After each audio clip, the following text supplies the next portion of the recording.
감수성이 짙어지는 것 같다는 기분을 느끼고 있는 한 남자입니다. 나이가 들면 남자들은 여성 호르몬이 나온다는 말 예전에는 한 귀로 듣고 흘렸었는데 세월이 지나서 제가 체감을 하게 되네요. 그래서 톡톡 사연에 제가 이렇듯 빠져서 지내게 되었나 봅니다. 매번 톡톡 사연에 올라오는 사연들을 잘 듣고 있어요.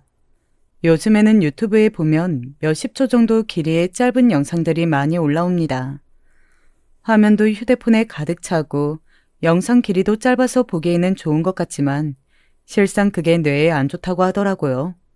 더 정확히는 뇌의 기능을 떨어뜨린다고 하길래 제가 그걸 알고 나서부터는 톡톡 사연에 더욱 애정이 가고 소중하다는 마음이 들었답니다. 참을성과 인내심을 부리며 길게 사연 영상을 접하는 것이 왠지 제 뇌 기능에도 도움이 될 것 같지 뭔가요.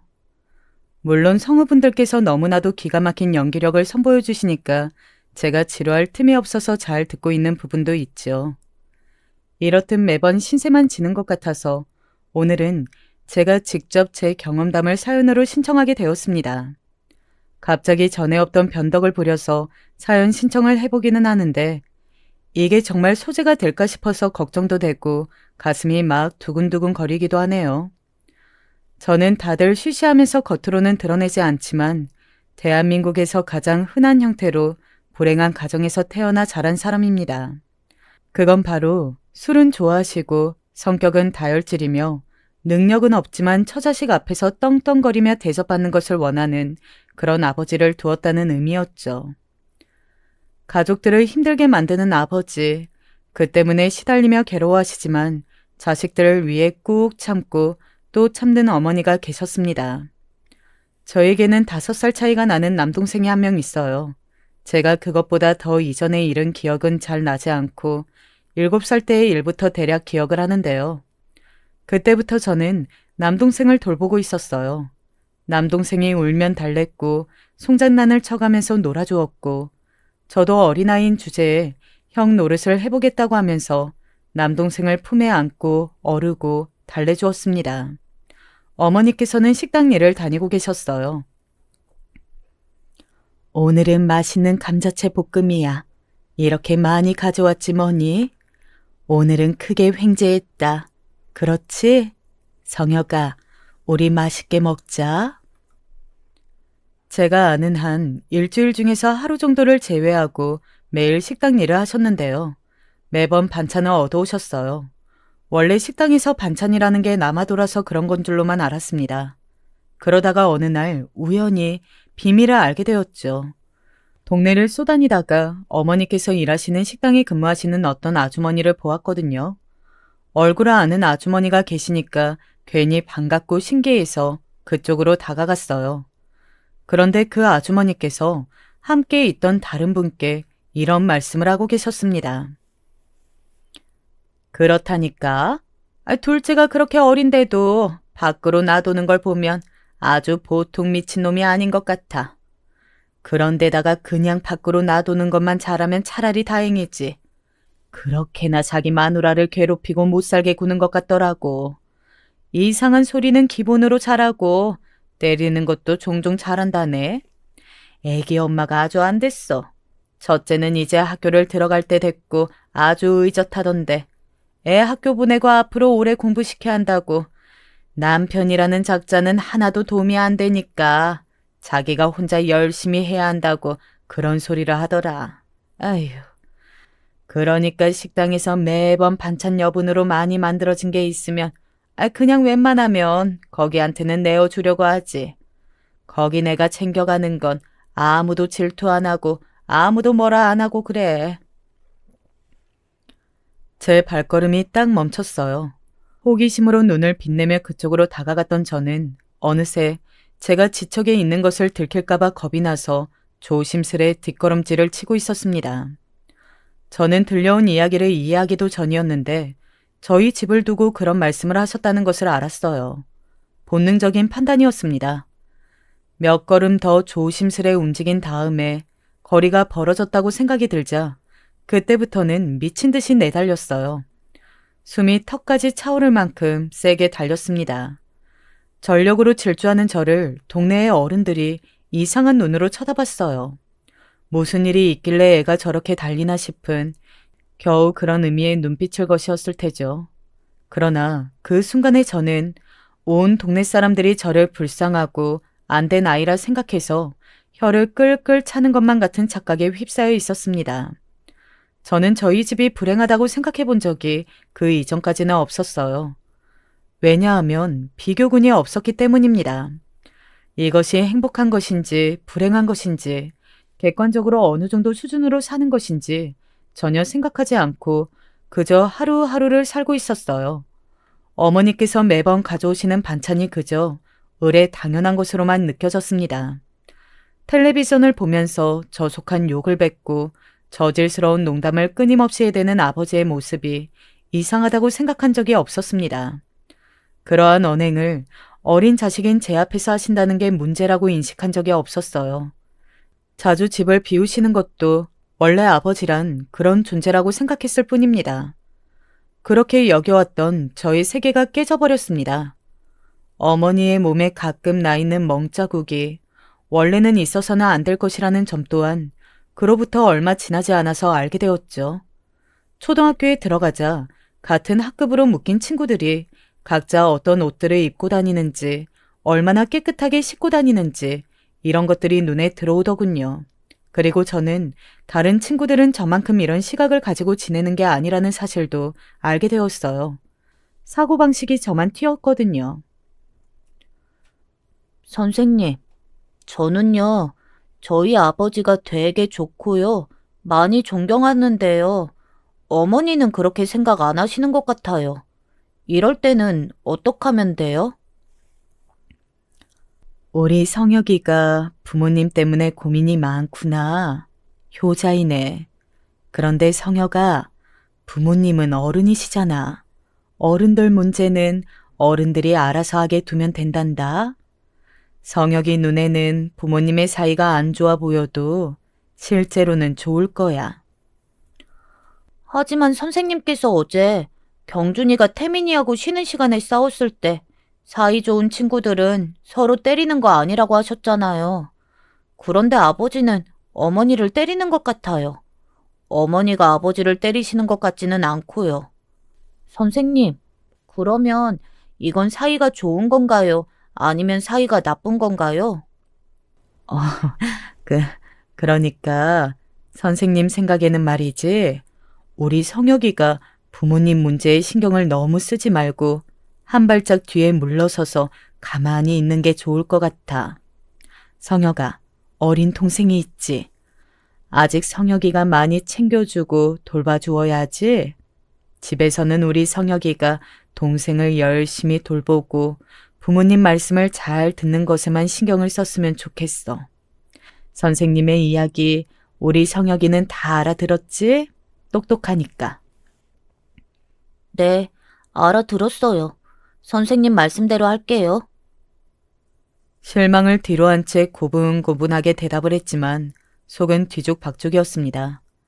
저희 부모님의 관계가 좋지 못하다는 것, 남들의 눈에 보기에도 불쌍하고 안 된 집이라는 것, 그것을 알게 된 이후부터 저는 계속 기분이 안 좋았어요. 신나는 일이 생겨서 웃다가도 집을 생각하면 웃음이 딱 멈추고 마는 것이었습니다. 뭔가 잘못된 것만 같았습니다. 그런데 정확히 뭐가 잘못되었으며 어떻게 해야 잘못된 것을 바로잡을 수 있는지 그걸 알 수가 없었어요. 학교의 선생님으로부터 답을 얻지 못했으니 저는 미궁에 빠졌다고 생각을 했습니다. 어른들의 말씀에는 착하고 순종을 해야 한다고 배워왔으므로 최대한 부모님의 일에 신경을 끄고자 노력을 해봤어요. 선생님이 하신 말씀이니 뭔가 일리가 있을 게 틀림없었습니다. 아버지께서 늦은 밤중에 고함을 치시고 어머니께서 비명을 지르시고 자다가 깬 남동생이 울기 시작하면 저는 달랬습니다.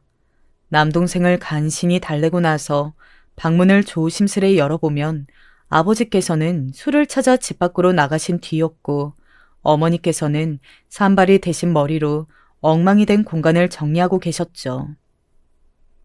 이게 사람 사는 꼴이 맞아? 이러고 사는 것도 인생이라고 할 수 있나? 어머니께서는 그날따라 작게 흐느끼시며 그런 혼잣말을 뱉으셨습니다. 저는 소리가 안 나게 다시 조심스레 문을 닫고 남동생의 옆에서 억지로 잠을 청했습니다. 그런 일상이었습니다.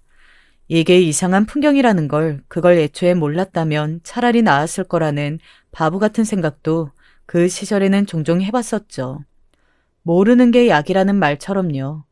저는 제가 다른 친구들보다 조금 튀는 사고방식을 지녔다는 스스로의 생각이 맞았다는 걸 곧 알게 되었습니다. 저는 집에서 딱히 교육이라는 걸 받아본 적이 없었어요. 이를테면 한글이라든지 그런 거 있잖아요. 집에서 가르치는 아주 간단한 것이요. 그런 기억이 없었습니다. 아주 많이 어렸을 때의 일들을 기억할 정도로 기억력이 좋지도 않았고요. 그럼에도 희한하게 제가 공부를 잘했어요. 학원을 2개씩 다닌다는 친구들과 제가 성적이 엇비슷하게 나왔을 때는 운이 좋았다고 생각을 했습니다. 그런데 고학년으로 올라가면서 확실해졌죠. 다른 친구들은 학원을 다니면서도 애를 먹으며 고전을 면치 못했던 수학이라는 과목 앞에서 저는 그 어떤 부가적인 학습이 없어도 어려움을 겪지 않았습니다.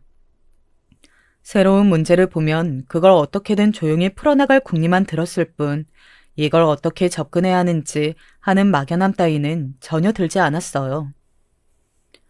어렸을 때 이 정도로 하는 애들은 은근히 많아. 이런 것들이 주제 파악도 못하고 중학교 올라가서 나대고 설치다가 죄다 큰 코를 다치지. 제가 초등학교 5학년 때 담임이셨던 선생님께서 저를 보며 말씀하셨습니다. 그러면서 대단한 비밀을 발설하시는 표정을 지으시더니 이렇게 덧붙이셨어요. 나는 개촌용이라는 말이 그렇게나 싫더라. 태생부터 잘난 사람들이 이 사회를 이끌어가야 그게 이치에 맞는 거야. 못나게 태어난 것들은 계속 그렇게 사는 게 맞는 것이고 각자의 자리와 영역이라는 게 엄연히 존재한단다. 선생님의 소나기에는 방금 채점을 마친 100점을 맞은 제 시험지가 들려 있었죠. 저는 그것을 조용히 받아들였습니다. 반면 80점 정도를 받았던 학급의 반장이 채점된 시험지는 봤던 순간에는 박수갈채가 함께였어요. 선생님께서 모두 박수라고 외치셨기 때문입니다. 그 반장은 집이 잘 살기로 소문이 나 있던 친구였죠. 그 광경을 보는데 기분이 정말 묘해지더라고요. 그래서 그날따라 안 하던 짓을 하기로 했습니다. 시험지를 챙겨서 어머니께서 일하시는 식당으로 향했어요. 한가한 시간대였고 어머니를 포함한 직원들이 청소와 재료 준비에 여념이 없었습니다. 제 남동생은 식당 안에 딸린 자그마한 방에서 낙서놀이를 하고 있었죠. 성혁아, 웬일로 네가 여기로 왔어? 학교 끝나면 요새 맨날 친구들하고 놀러 돌아다니는 거 아니었어? 오늘은 친구들이 다 일찍 집으로 갔나 봐. 어머니께서 밝게 물어오셨습니다. 그로부터 이틀 전 늦은 밤중에 아버지께서 술병을 깨시며 그걸 어머니의 얼굴에 들이민 뒤 죽여버리겠다고 하셨어요. 어머니께서는 입을 꾹 다물고 핏발손 눈으로 눈물만 흘리셨죠. 아버지께서는 쌍욕을 뱉으신 뒤 술병을 던지시고 집을 나가셨으며 돌아오지 않고 계셨습니다. 그런 일을 집에서 겪지 않은 사람처럼 어머니께서는 밝은 미소를 짓고 계셨어요. 하지만 이곳에 계시는 다른 직원 아주머니들께서는 모두 저희 집의 사정을 다 알고 있다는 것을 저는 이제 너무나도 잘 알고 있었습니다. 저는 가방 안에서 시험지를 꺼내드는 동안 아버지의 귀가를 제가 바라고 있지 않다는 사실을 깨달았어요. 이틀이 아니라 20일 혹은 2개월, 더 나아가서는 어쩌면 2년. 그렇게 아버지께서 계속 돌아오지 않으신다면 어머니와 저, 남동생 모두 더욱 행복하게 잘 지낼 수 있을 것만 같았습니다.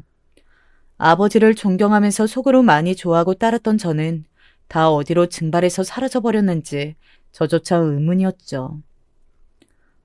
오늘 학교에서 성적이 나왔어요. 이거 보여드리려고요. 세상에나 어머나 우리 성혁이가 100점을 받았네. 이거 자랑하려고 여기에 들고 온 거야? 우리 성혁이 너무 장하다. 다들 여기 보세요. 저희 성혁이가요. 100점을 받아왔다니까요. 어머니께서 활짝 웃으며 다른 분들께 자랑을 시작하셨습니다. 그러자 일하시는 아주머니들이 몰려들어서 제 시험지를 구경하셨어요. 저는 그 이전에 몇 번 학교에서 공부를 잘하고 있냐는 어머니의 질문에 그렇다고 대답한 적이 있었고 100점을 받은 시험지를 드린 적도 있었습니다. 하지만 매번 그런 것은 아니었죠. 아버지의 술주정, 어머니 몸에 남은 멍자국, 그런 것들에 비해서 100점짜리 시험지는 아무런 존재감도 과시하지 못할 것만 같았거든요. 그런데 그날은 제가 무슨 바람이 들었던 것인지 식당의 아주머니들이 다 보시는 앞에서 제 시험지를 과시하였던 것입니다. 이야, 성혁이가 공부를 잘한다고 듣기는 했었는데 그게 농이나 과장이 아니라 참말로 공부를 잘하는 것이었구만. 대단하네. 어떻게 수학을 100점을 맞을 수가 있을까? 거의 천재인 것 같으네. 한 아주머니께서 넉살 좋은 웃음을 터뜨리며 그렇게 말씀하시자 어머니께서는 쑥스럽다는 미소를 지으셨어요. 다들 함께 웃음을 짓고 있던 그때 제가 분명한 목소리를 냈습니다. 수학 말고 국어도 100점 맞았어요. 아이고야, 진짜? 성혁이 얘가 공부를 보통 잘하는 게 아니네. 이러다가 100점 맞는 과목이 수두룩해지는 거 아닌가 몰라?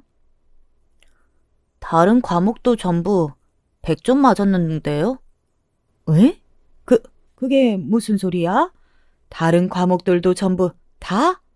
그러면 네가 모든 과목에서 싹 다 100점을 맞았다는 거야? 성혁이 네가 전 과목 시험에서 단 한 문제도 안 틀렸다고? 네, 맞아요. 저희 반에 학원을 여러 개 다니는 친구도 있는데요. 걔는 전 과목 100점 못 받았어요. 저희 학교에서 제일로 부잣집이라는 친구도 따로 공부를 한다고 하던데요. 걔도 저를 못 이겨요. 공부로는 아무도 저를 못 이겨요. 저보다 공부를 잘하는 친구가 학교에서 단 한 명도 없어요. 그러니? 아유, 네가 정말 그 정도라는 말이야? 그게 사실이라면 이거 진짜 엄청난 일인데? 너는 따로 학원도 안 다니고 교육에 투자를 받을 수도 없는데. 그럼 네가 거의 천재가 아니라 그냥 완벽한 천재라는 소리잖아. 그 아주머니께서 기겁을 하실 때 다른 분들도 마찬가지로 많이 놀라신 반응들을 보이고 계셨어요. 저는 속으로만 무척 뿌듯한 기분이 되어 어머니를 바라봤죠. 저로 인해 어깨가 으쓱해지셨으면 해서요. 그런데 어머니께서는 마치 귀신이라도 본 것처럼 놀라서 창백해진 얼굴을 하고 계셨습니다. 저야말로 놀라고 당황했죠. 어머니께서 그런 반응을 보이실 줄은 몰랐어요. 가라앉은 얼굴로 저에게 시험지를 돌려주신 어머니께서는 이따 집에 가서 이야기를 하자고 하셨습니다. 저는 왠지 잘못을 저지른 것 같아서 풀이 죽었죠. 모두가 보는 앞에서 자랑을 한 게 건방진 행동이었다고 꾸중을 들을 것이라고 예상을 했습니다. 그러나 어머니께서는 저에게 꾸중을 하려고 그러신 것이 아니었어요. 다만 재차 확인을 하려고 드셨을 뿐이었습니다. 성혁아, 내 눈을 똑바로 보고 진실만을 대답해야 한다.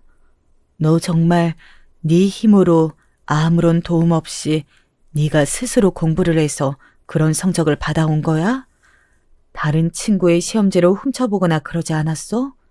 100점을 받지 못한 과목들이 있는데 다 그런 것처럼 거짓말을 한 건 아니야? 아니에요. 진짜예요. 정말로 전 과목에서 100점을 맞았단 말이에요. 그냥 모든 문제를 제가 다 풀 수 있어서 풀었고, 그래서 전부 100점을 맞았을 뿐인데, 왜 저를 못 믿으세요? 못 믿는다는 게 아니라, 그렇구나. 성혁아, 내가 너무 고단해서 우리 성혁이한테 말이 좀 헛나갔어. 그러니까 너무 마음에 담아두지 않아도 돼. 알았지? 성혁이가 동생 잘 준비 좀 시켜줄래? 저는 억울했는데 안색이 어두운 어머니를 보자 금세 울컥한 것이 사그라들었습니다. 남동생하고 둘이 잘 준비를 마치고 누웠는데 잠이 안 오더라고요. 아버지께서 오늘도 안 돌아오시기를 속으로 빌면서 잠을 청하고 있었는데 문 밖에서 아주 작은 소음이 들려왔어요. 어머니께서 안 주무시고 계신 거였죠. 저는 소리를 내지 않고 일어나 방문 앞으로 갔습니다. 놀랍게도 어머니께서는 그렇게나 치를 떨고 싫어하시는 술을 드시고 계셨어요. 집구석에 있던 소주 한 병을 잔에 따라서 천천히 드시고 계셨는데 안주는 식당에서 얻어온 밑반찬 한 가지였습니다. 저는 아주 조금만 연 방문 틈새로 그 모습을 잠시 지켜보다가 방문을 다시 닫기로 결정했습니다. 바로 그때 어머니께서 작은 목소리로 중얼거리시는 게 들려왔어요. 이래서 사람들이 절대 시도득은 못한다고 하는 거구나. 피는 못 속이나 보다. 미안하다. 내가 미안해. 성혁아, 너를 위해서였다고. 그럼에도 나는 그렇게 여전히 생각하련다. 운명처럼 제가 그걸 듣고 말았죠. 도대체 저게 무슨 말씀일까 싶어서 제 신경이 곤두섰습니다. 귀를 기울이고 있었으나 그 이후로 어머니께서는 한숨만 내쉬셨을 뿐 더 이상은 혼잣말을 이어가지 않으셨어요. 저는 의문을 품고 잠자리에 누웠지만 다음 날이 되어도 또 그 다음 날이 되어도 어머니께 그 혼잣말을 대체 뭐였냐고 여쭤볼 엄두가 나지 않았습니다. 어쩌면 제가 잘못 들은 것일지도 모른다고 여겼죠. 그런 식으로 제 안의 의문을 지워내는 쪽이 편했습니다. 하지만 이것이 저의 크나큰 실수였다는 사실을 저는 훗날 깨닫게 되었죠. 그런 깨달음이 찾아오는 미래가 있다는 줄도 모르고 저는 범상치 않은 사춘기 시절을 보냈습니다. 제가 다른 친구들보다 특별한 게 타고난 공부 머리뿐만은 아니었어요. 저는 예민했습니다. 그리고 또 머릿속에 생각이 너무 많았습니다. 단순한 일을 가지고도 심도 깊게 파고들면서 고뇌를 했고 감정적으로 상황을 판단하는 경우가 다수였어요. 부모님의 관계가 만약에 평범했고 저희 집에 아무 문제가 없었더라도 저는 한껏 예민한 기질을 발휘하는 아이였을 거라는 생각이 들더라고요. 기질은 타고나는 거니까요. 이런 성격 때문에 힘들었습니다. 다른 집들은 어떻게 살까? 왜 우리 집은 이렇게 살아야 하나? 이런 생각을 끝도 없이 했었고요. 이런 저와는 다르게 남동생은 진지한 생각을 안 하고 살았어요. 공부도 못했습니다. 저보다 성격 자체가 사교적이고 밝고 착한데 그것과는 별개로 공부를 못했어요. 제가 나를 잡고 가르쳐도 소용이 없더라고요. 나는 형이 100번을 나한테 설명해주면 101번을 못 알아들어. 그런 소리를 해맑게 대는 남동생을 보면서 망연자실했죠. 저희 집에 미래는 없고 만약에 있다면 제가 성공하는 길일 뿐이라고 생각했습니다. 어렸을 때 받은 영향이란 큰 것 같더라고요. 예전에 학교 선생님께서 부모님의 문제에 신경을 끄고 지내는 게 좋다고 말씀해 주셨던 것이 은연중에 저한테 계속 남아 있었어요. 공부를 더 열심히 하려면, 그래서 저라도 성공해서 집안의 미래가 되려면 부모님의 일에 신경을 되도록 끄고 사는 게 상책이라고 생각했습니다. 그래서 저는 중학교, 고등학교 시절을 무척이나 비겁하게 지냈습니다. 아버지께서는 가면 갈수록 도가 지나친 분이 되셔서 저도 때리셨어요. 너 학교에서 공부를 좀 한다면서? 그래서 기고만장한 거냐? 그래서 이 애비 앞에서 눈빛이 그따인 거야? 언제부터 네가 그렇게 눈빛이 싸가지가 없어졌나? 애미가 그렇게 가르치든? 그 애미의 그 아들이네. 둘 다 나를 잡아서 족치든지 해야지 이건 원. 익숙하다 못해서 지겨운 술 냄새. 저 손으로 사람을 때리는 것 말고는 연필도 안 잡아봤을 것 같은 손으로 제 머리통을 때리시는 아버지의 모든 것이 싫었습니다. 아버지가 어떤 분이신지도 모르고 마냥 좋아했던 아주 어린 시절이 저에게 있었다는 것이 믿어지지 않았어요. 아버지라면 치가 떨렸습니다. 형, 민규 알지? 나하고 제일 친한 친구. 민규네는 지난 주말에도 가족이 다 같이 물놀이 다녀왔대. 민규네 아빠가 운전하고 어디 놀러 가는 걸 엄청 좋아한대. 그래? 잘 됐네. 근데 나보고 뭘 어쩌라는 거야? 나한테 그런 얘기를 왜 하는 건데?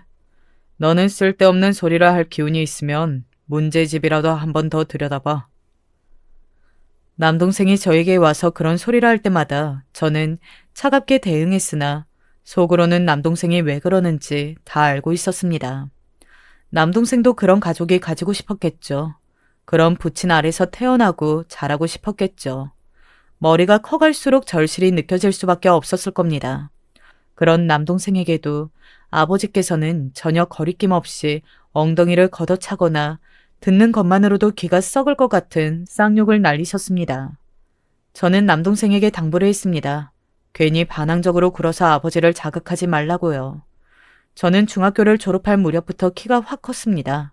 남자애들은 고등학생만 되어도 어른들이 쉽게 얕볼 수 없는 체격이 되었죠. 그 점을 저는 알았고 조용히 버티면 아버지께서 알아서 저희 형제를 굳이 건드리지 않으실 거라고 믿었습니다. 그래서 웬만한 주먹질, 발길질은 그저 맞고 넘기면서 버텼습니다.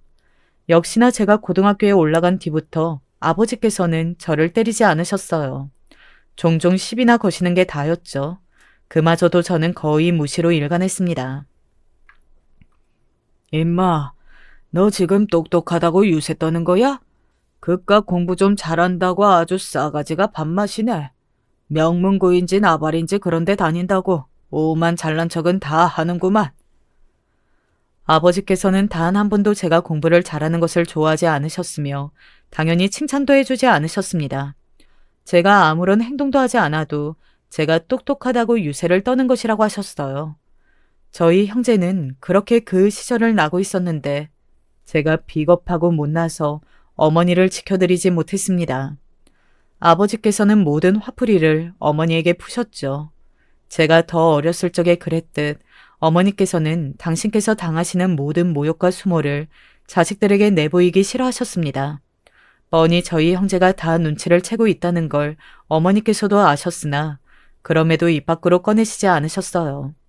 아버지의 만행을 항상 덮어놓고 지내기를 원하셨습니다.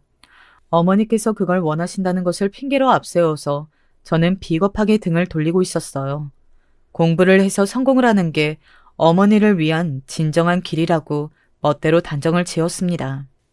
저는 우리나라에서 최고로 꼽히는 대학교에 들어갔습니다. 조금 재수없는 소리 같긴 하지만 저는 제가 해낼 줄 알았습니다. 공부가 어렵다고 느껴진 적이 없었거든요. 대입 시험도 마찬가지였죠. 여전히 공부에 가망이 안 보이는 남동생도 이제는 걱정이 안 되었습니다. 제가 앞장서서 해내면 될 일이었어요. 제가 성공해서 어머니와 남동생을 이끌며 살면 될 것 같았습니다. 어머니, 내년쯤 되면 저희 이사 가요.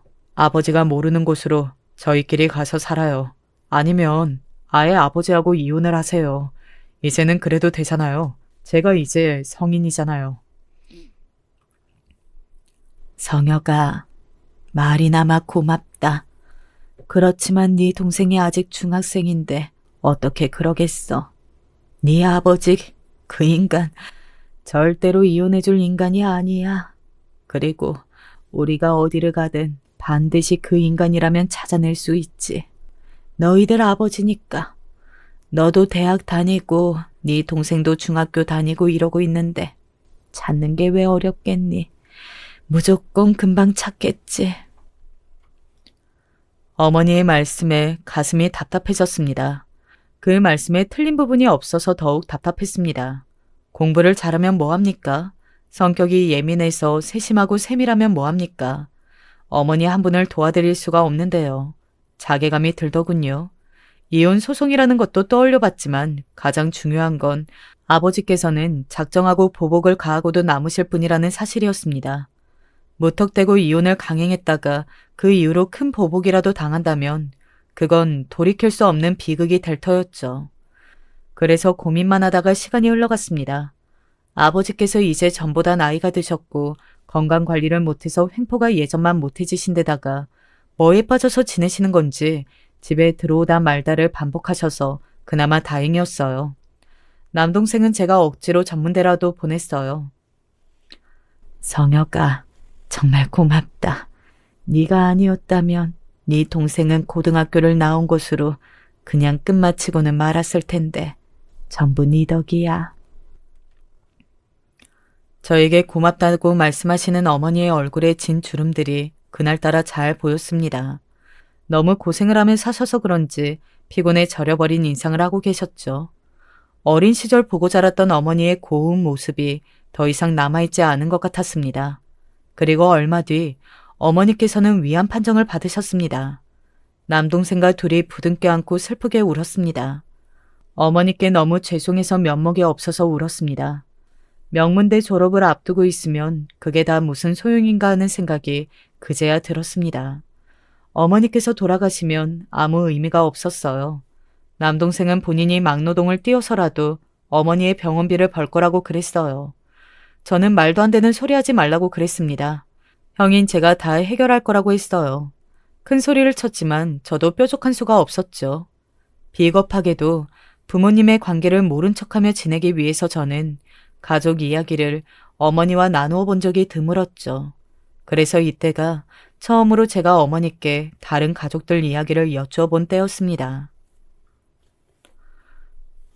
어머니, 정말로 저희한테는 다른 친척이 없는 건가요? 어머니가 지금 이렇게 편찮으신데 상황을 알릴 친척이 아무도 없어요? 도움을 줄 만한 친척이 진짜 한 명도 없나요? 너도 알잖아. 성혁아, 네 아버지는 진작 부모하고 연을 끊고 살아온 사람이었다는 걸. 개차방 같은 부모 같지도 않은 부모였다고 하면서 네 아버지가 얼마나 일을 박박 할던지. 아버지 쪽은 알아요. 저는 어머니 쪽을 여쭙는 거예요. 어머니는 그런 이야기 한 번도 안 하셨잖아요. 나는 일가 친척이 아무도 없는 고아였어. 아주 어렸을 때 마을에 엿병이 돌아서 다들 죽고 뿔뿔이 흩어졌고 나는 고아로 쭉 살았지. 그렇게 혼자 사시다가 아버지를 만나서 결혼하신 거였고요? 맞아. 네 아버지를 만나기 이전에는 그 어떤 인연도 없었단다. 나는 참 이렇게 보니까 정말 초라한 인생이네. 아버지께 맞고 사실 적에도 어머니께서는 그런 서글픈 표정을 지으신 적이 없었습니다. 그런데 그 순간에는 짓고 계셨더라고요. 저는 죄인이 된 기분으로 더 이상 아무것도 여쭙지 못했어요. 어머니께서 암에 걸리셨다는 사실을 알고 슬그머니 잠적을 하신 아버지가 증오스러웠습니다. 이때를 이용해야겠다 싶었어요. 어렵사리 연락이 닿은 아버지께 이혼하시라고 그랬죠. 어머니의 병원비를 내주시던가 하다못해 간병을 직접 다 하시면서 주발을 드시든가 그렇게 하세요. 못하시겠으면 이혼을 하시든가요. 병원에서 그러더라고요. 어머니의 투병 생활은 아주 길고 아주 힘들 거라고요.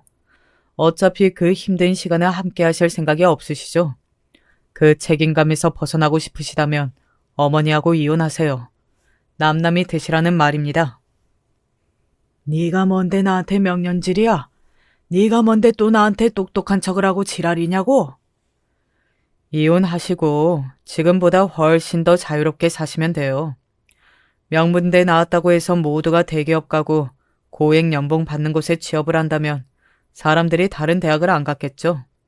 명문대 나와봤자 결국은 그 이후에 또 다른 취업 전쟁의 시작일 뿐이에요.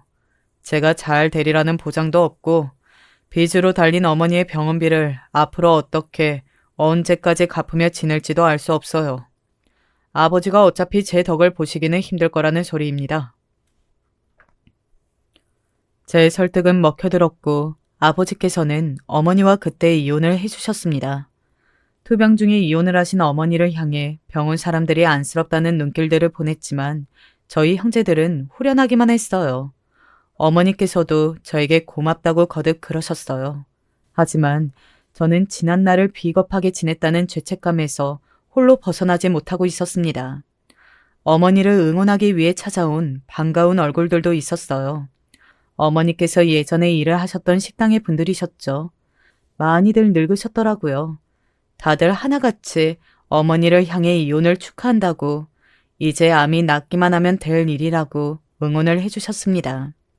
저는 그분들을 배웅 나갔는데 어떤 한 분이 깜빡할 뻔했다면서 봄에서 사진 한 장을 꺼내 저에게 주셨습니다. 식당에서 어머니와 제가 찍힌 사진이었어요. 아, 이때 언제인지 알 것 같아요. 제 손에 들려있는 게 100점 맞은 시험지니까요. 바로 알아보겠네요. 이때 어느 분이 사진기를 마침 가져오셔서 저와 어머니를 찍어주셨었죠. 추억이 새록새록 돋아났습니다. 저는 그 사진을 제 품속에 넣고 반드시 완치라 하신 어머니와 함께 사진을 찍겠노라고 다짐했습니다. 저희 형제의 간절함이 닿은 것인지 어머니께서는 상태가 좋았다, 나빴다를 반복하시면서도 포기하지 않으셨고 다시 평범한 일상 속으로 돌아오실 수 있었습니다. 전혀 새로운 동네로 이사도 갔고요. 그곳에서 남동생은 아르바이트도 다니고 자격증 학원도 다니면서 어머니를 돌보아 드렸고요. 어머니께서는 소일거리를 하며 지내셨습니다. 집이라는 공간에 아버지가 없다는 것이 믿어지지 않는다고 하시면서 감격의 눈물을 글썽이셨어요. 저는 미루었던 대학 졸업을 했고 제가 원하는 근무 조건, 복지 환경을 갖춘 기업으로 취직을 했습니다. 그제서야 숨통이 트이더라고요. 저는 기질이 예민해서 그런지 신경이 곤두서 있을 때가 많았고 그래서 두통을 달고 사는 편이었는데요. 희한하게 취직을 하고 나니까 두통 증세가 옅어졌어요. 일을 다니는 게 천직인 건가 싶어서 그저 웃고 말았습니다. 입사하고 2달 정도가 되었던 때 회사 로비에서 회장님을 뵈었어요. 그렇듯 가까이에서 뵌 건 처음이라 신기하다는 기분으로 옆에 있던 사수와 함께 깍듯하게 고개를 숙였습니다. 그런데 신기하게도 천천히 고개를 든 순간 회장님과 눈이 마주쳤다는 사실이에요. 저는 제가 잘못 보았나 싶었습니다. 이상한 착각이라고 생각을 해서 그날 식사 시간에 사수한테 아까 회장님과 눈이 마주친 것 같다면서 농담투를 냈는데요. 사수가 진지한 표정을 지으면서 본인도 봤다고 하는 겁니다. 회장님이 분명 정확히 제 쪽을 응시하는 거였다고 그 눈빛이 꽂히는 걸 본인이 옆에서 똑똑하게 봤다고 그랬어요. 성혁 씨, 설마 입사한 지도 얼마 안 됐는데 회장님한테 잘못 찍힌 거 아니야? 인상 안 좋다고. 회장님이 아까 성혁 씨 얼굴을 살피시는 것 같던데? 사수가 장난스럽게 낄낄거렸고 저는 그저 피식 웃었습니다. 집에 가서 어머니와 남동생에게 회장님을 가까이에서 뵈었는데 이러이러한 일이 있었다고 얘기를 했었죠. 어머니께서는 회사에 다니면서 그런 게 재미있는 순간이 아니겠냐며 웃으셨고 남동생은 농담을 꺼냈습니다. 회장님이 아는 사람하고 형이 닮아서 그런 거 아니었을까? 자기가 아는 사람하고 닮은 얼굴을 보면 많이 쳐다보게 되잖아. 그런 거였을 수도 있어. 그럴 수도 있겠지만, 에이, 설마. 그럴 확률이 있겠나 싶다. 가볍게 대화를 하고서 그냥 넘어간 일이었어요. 그로부터 한 달여가 흘렀을 때였습니다. 다른 층의 부서에 직접 전달할 서류가 있어서 엘리베이터를 탔을 때였어요. 멈춰선 엘리베이터의 문이 열리자마자 제가 당황하고 말았습니다. 그 안에 타고 계신 분이 회장님이셨던 겁니다. 아무 수행원도 없이 혼자 계셨어요. 그러니까 다른 층에서 엘리베이터가 멈춰서도록 두셨던 것이었겠죠. 조치가 없었으니까요. 그러니까 내려가십시오. 저는 다른 걸 타고 가겠습니다. 아닐세, 아니야. 내가 머리가 하도 아파서 즉흥적으로 이렇게 나와서 엘리베이터를 혼자 타버렸으니 그쪽은 잘못이 없지. 얼른 타게. 어디로 가나? 그럼 염치 불구하고 같이 타겠습니다. 저는 6층에 일이 있어서 내려갑니다. 내가 자네 얼굴을 바로 알아보겠군. 이전에 마주친 적이 있었지? 로비에서. 네. 확실히 그랬었습니다만 저를 기억하실 줄은 몰랐습니다. 회장님의 기억력에 제가 깜짝 놀랐고 너무 긴장한 나머지 6층의 버튼을 누르는 것도 잊고 말았습니다. 그리고 다음 이어진 회장님의 말씀에 더욱 놀라고 말았죠. 이거 아주 이상한 소리인 건 아는데 자네가 하늘나라로 떠난 내 아들하고 많이 닮았어. 제가요? 저는 어머니와 아버지 그 어느 쪽도 생김새가 닮지 않다는 소리를 들으며 자랐던지라 왠지 신기하네요. 그거야말로 신기하고 보통 어느 한쪽이라도 닮기 마련인데. 그나마 어머니 쪽을 닮기는 했는데 어머니께서 워낙 미인이신지라 닮았다고 하기에는 제가 민망하죠. 자네는 아주 효자인 것 같구만. 그런 느낌이 와. 기회가 된다면 자네의 어머니가 어떤 분인지 나도 보고 싶을 정도야. 저는 회장님과 이런 대화를 나누고 있다는 게 믿어지지가 않았어요. 카리스마 넘치고 엄격하신 분이라고만 알고 있었는데 왜 일개의 신입사원인 제 앞에서 이런 넉살을 부리시는 것인지 의문이었습니다. 그리고 아주 기묘하게도 그 순간에 저는 어렸을 적에 들었던 어머니의 술주정 섞인 혼잣말이 떠올랐습니다. 시도득은 못한다는 소리였었죠. 저는 제가 6층을 누르지 않은 탓에 엘리베이터가 이미 5층을 지나 내려가고 있다는 것도 알았고 이렇게 해서 몇 초를 번 셈이었으니 회장님께 이거라도 보여드리자 싶었습니다. 제 휴대폰의 뒷면을 회장님께 보여드렸어요. 100점을 맞았던 시험지를 들고 어머니께서 일하시던 식당에 찾아갔던 날 찍힌 사진이었죠. 어머니와 제가 나온 부분을 중점으로 오려서 휴대폰 뒤에 붙이고 다녔어요. 제가 어릴 적에 저희 어머니하고 찍은 사진인데 한번 보셔도 좋을 것 같아서요. 자, 잠깐. 이쪽이 자네 어머니라고? 이 꼬맹이가 자네이고? 그런데 회장님께서 제 손에서 휴대폰을 뺏어서 드시는 겁니다. 엘리베이터는 1층에서 멈춰섰고 문이 열리자 수행원들이 대기 중이었는데 회장님께서는 사진만 들여다보고 계셨습니다. 저는 수행원들과 어리둥절한 시선을 교환하고 있었죠. 틀림없어. 그때 그 아가씨야. 우리 아들하고 만났던. 회장님께서 사진을 쥔 손을 떨며 그렇게 외치셨을 때 제 심장이 멎는 줄 알았습니다. 어느새 혼이 나간 얼굴이 된 회장님께서 온몸을 덜덜 떠시며 어디인지 모를 허공을 응시하신 채로 계속해서 중얼거리셨어요. 내가 눈에 불을 켜고 결사반대를 하던 중에 임신을 했다고 했었지. 그러니까 결혼을 허락해달라며 우리 아들하고 둘이 내 앞에서 무릎을 꿇고 울었지만 나는 그럼에도 허락할 마음이 들지 않았어. 뱃속의 아이도 용납 못한다고 했었고 가만히 두지 않을 거라고 단단히 경고를 한 지 얼마 되지 않아서 유산을 했다고, 뱃속의 아이가 죽어버렸다고 그런 소리를 하더니 유산의 충격이 커서 우리 아들하고 헤어지고 멀리 떠나서 살겠다며 떠났었어. 그대로 잠적을 했었지. 그런데 설마 뱃속의 아이가 살아 있었던 건가? 사진 속의 꼬맹이의 얼굴도 지금 내 앞에 보이는 이 얼굴도 닮았어. 너무나도 닮았어. 그렇게 외치신 뒤 회장님께서는 그대로 쓰러지셨습니다. 수행원들이 달려왔고 완전히 혼돈의 장이 되고 말았어요. 혼절하신 회장님을 보며 저는 어찌할 바를 모르고 있었습니다. 이게 다 무슨 일인가 싶을 따름이었어요. 제가 혹시 꿈을 꾸나 싶었습니다. 그러나 회장님께서 실려간 뒤 입원하신 병실로 제가 불려가는 것을 보아 절대 꿈은 아니었죠. 회장님께서 저희 어머니를 직접 만나고 싶어 하신다고 그랬어요. 저는 혼란스러운 와중에도 어머니께 연락을 드렸습니다. 성혁아, 아직 일하고 있을 시간인데 웬일로 전화를 다 했어? 혹시 오늘은 일찍 퇴근하니? 어머니, 그게 아니라요. 오늘 회사에서 좀 이상한 일이 있었어요. 회장님은 하나뿐인 아들을 일찍 잃으신 걸로 알고 있는데 제가 그 회장님의 죽은 아들을 많이 닮은 모양이에요. 그게 무슨 소리야? 알아듣게 말을 해주겠니? 응? 회장님의 죽은 아들을 닮아 대체 누가 너한테 그런 황당한 소리를 해? 회장님이요. 저에게 회장님이 직접 그러셨어요.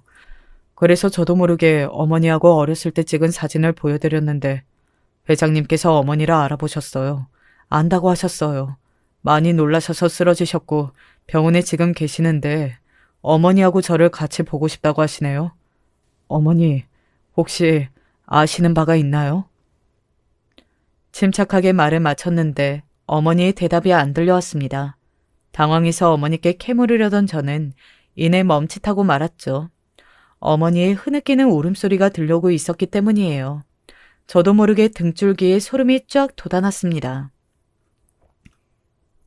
어떻게, 세상에, 어떻게 이런 일이, 네가 일하는 그곳이 그 집안의 회사였다니. 어머니, 아니죠. 뭔가 지금 잘못된 거죠. 제가 기업 회장님의 손자라거나 그런 건 말이 안 되잖아요. 저는 어머니하고 이제 이혼하셨다고 하지만 아버지의 아들이잖아요. 어머니하고 아버지 사이에서 태어난 아들이 저잖아요. 그쵸? 아니야, 성혁아. 잘못된 건 네가 네 아버지를 친아버지로 알고 살아온 거란다. 그게 잘못된 거였어. 너는 원래 아주 부잣집에서 태어난 사람의 핏줄이었단다. 내가 그걸 이날 이때까지 숨겨온 거야. 너무 충격이 커서 귀에서 막 이명까지 들리고 있었는데 반대로 머릿속이 개운해지는 기분이 들었어요.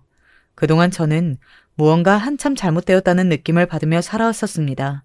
하도 예민한 성격이라 그랬던 걸 수도요. 그래서 무의식 중에 제가 아버지의 핏줄이 아니라는 걸 느껴왔던 건가 봅니다. 저희 집에서 항상 저만 다르게 튀는 이방인 같다는 생각을 지울 수가 없었나 봅니다. 뜨거운 눈물이 흘러내렸어요. 어쨌든 확실하게 확인하면 될 일이었습니다. 어머니께서는 피할 수 없는 운명이 있는 것 같다고 하시면서 저와 함께 병원으로 향하셨어요. VIP 병실에 누워 계신 회장님께서 믿기 힘들다는 눈빛으로 저희 모자를 바라보고 계셨습니다. 맞구만. 맞아. 세월이 흘러서 비록 변하기는 했다만 그래도 내가 저 얼굴을 못 알아볼 정도는 아니지. 오랜만에 뵙습니다. 그간 잘 지내셨죠? 단도직입적으로 물어보지. 내 손자가 맞나? 세상을 떠난 우리 아들이 남기고 간 우리 집안의 핏줄이야? 회장님께서 굳센 얼굴로 물어보셨을 때 어머니께서는 눈물을 흘리시며 고개를 끄덕이셨습니다. 옆에서 저는 한숨을 토하고 있었어요. 회장님께서는 저에게 가까이 오라고 하셨고 망설이며 다가가자 저의 손을 꽉 잡아주셨습니다. 네가 이 세상에 존재하고 있었구나. 나는 그것도 모르고 살아온 거였어. 이렇게라도 만나게 된다니. 저는 눈시울이 뜨거워져서 그걸 참느라 힘들었습니다. 회장님께서는 본디 일남 이녀 삼남매를 둔 분이셨습니다. 저희 친부 되시는 회장님의 아들이 막내였고요. 생각이 많은 인물이었다고 합니다. 어렸을 적부터 사색을 하도 즐겨해서 혼도 많이 났다고 해요. 사춘기를 지나면서부터는 예민하고 불안도가 높아진 게 주변 사람들의 눈에 보일 정도였다고 합니다. 저와 완전히 판박이었던 거예요. 친부께서는 공부를 썩 잘하지 못하셨다고 해요. 다만 그 누나들이 공부 머리를 타고났었죠. 그러니까 저는 예민한 기질과 공부 머리를 고루고루 물려받았던 것입니다. 심지어 외모도 완전히 친탁을 하였죠. 저에게 할아버지가 계시고 친척들이 존재한다는 것이 너무나도 신기했고 감동이었습니다. 유전자 검사 결과 당연히 제가 그 집안의 핏줄인 것으로 드러났어요. 검사는 형식적인 거였어. 이미 생긴 것부터가 우리 집안 사람이라고 강력히 주장을 하고 있는데 뭘. 저와 큰고모 되시는 분께서는 그렇게 소감을 밝히셨죠. 고모들의 자식들, 그러니까 저의 고종 사촌들 중에서 2명이 먼 훗날 회사를 물려받기 위해서 선의의 경쟁을 펼치며 열심히 하는 중이었어요. 그런데 갑자기 제가 등장한 거였는데요. 그들의 입장에서는 제가 반갑고 신기하면서도 경계가 될 법했습니다. 저는 그런 걸 바라지 않았어요. 그래서 회장님, 아니 저희 할아버지께 부탁을 드려서 외국을 나가기로 했습니다. 줄곧 꿈꿔왔지만 감히 이를 엄두를 못 냈던 게 외국에서 공부도 하고 일을 다니는 것이었거든요. 내가 형하고 이부 형제였다니, 형은 아버지의 친자식이 아니었다니. 와, 어쩐지 형만 특별하게 똑똑하고 성격도 남다르더라. 이제는 다 이해가 가. 남동생은 밝혀진 사실 앞에서 굉장히 신이 나 있습니다.